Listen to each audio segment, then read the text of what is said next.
para buzzer, para pendukung Jokowi untuk membantahnya dan memperdebatkannya. Satu, pelemahan KPK secara sistematis. Ada tidak?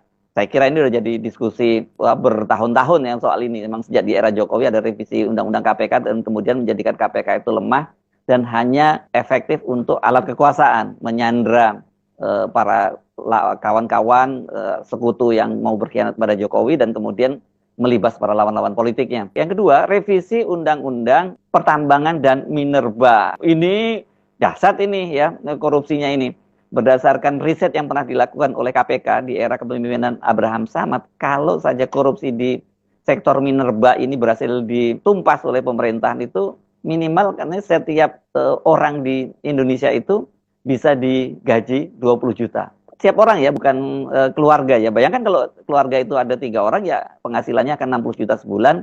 Ya, kalau 5 ya 100 juta sebulan. Itu kalau korupsi di sektor minerba itu bisa diminimalisir atau bisa ditumpas sama sekali. Kemudian soal lahirnya Undang-Undang Omnibus Law dan pengabaian check and balance. Omnibus Law itu jelas itu bagian dari proses yang karena DPR-nya semuanya dikuasai oleh Jokowi pada waktu itu 81%, yang menyisakan hanya PKS dan Demokrat yang menjadi oposisi. Waktu itu pun Demokrat juga posisinya ala-ala saja gitu ya.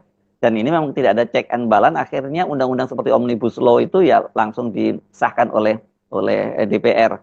Kemudian yang keempat itu rezim nihil meritokrasi. Ini berantakan sekali ya meritokrasi itu terutama yang sangat terlihat itu di kepolisian, kemudian di TNI. Ini kan orang-orang dekat Jokowi semua yang dinaikkan jadi pemimpinnya di sana ya.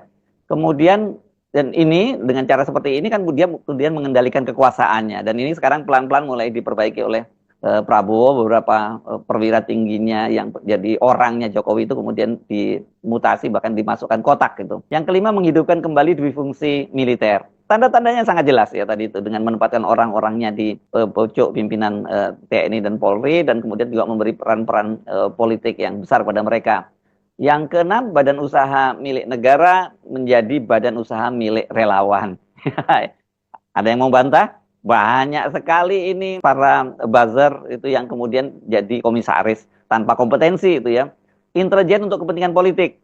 Wah, ini kan ada pengakuan tersendiri dari Jokowi ketika waktu itu dia dalam pidatonya di depan para relawan bahwa dia punya semua data intelijen pergerakan partai-partai politik. Jadi ini nggak perlu cari buktinya, Jokowi mengakui sendiri. Kemudian represi dan kriminalisasi. Berapa banyak itu mereka-mereka yang kritis kemudian dikriminalisasi oleh Jokowi. 9,